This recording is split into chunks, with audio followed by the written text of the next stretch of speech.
ശബരിമല സ്വർണ്ണപ്പാളി വിവാദത്തിൽ സിബിഐ അന്വേഷണം പ്രഖ്യാപിക്കാൻ സർക്കാർ തയ്യാറാകണമെന്ന് ബിജെപി നേതാവ് വി മുരളീധരൻ കോട്ടയത്ത് വാർത്താസമ്മേളനത്തിൽ സംസാരിക്കുകയായിരുന്നു അദ്ദേഹം.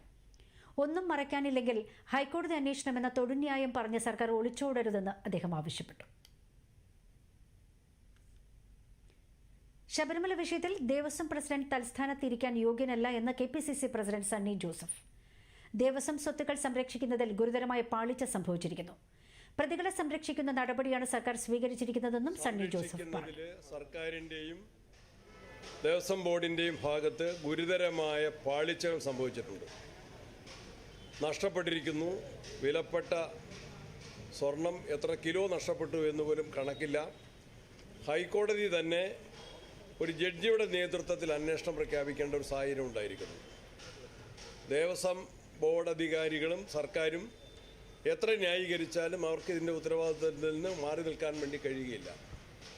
ഗവൺമെൻറ് നടത്തിയ അയ്യപ്പ സംഗമം പോലും ആത്മാർത്ഥതയില്ലാത്തതായിരുന്നുവെന്ന് ഒന്നുകൂടി വ്യക്തമാകുകയാണ്. വിശ്വാസ സംരക്ഷണത്തിനോ ആചാര സംരക്ഷണത്തിനോ യാതൊരുവിധ തയ്യാറെടുപ്പുമില്ലാതെ, നിലപാടുകളിൽ യാതൊരു മാറ്റവുമില്ലാതെ ഒരു പ്രഹസനം എന്ന നിലയിൽ മാത്രമാണ് അയ്യപ്പ സംഗമം നടത്തിയത് എന്ന് അതിന് ശേഷമുള്ള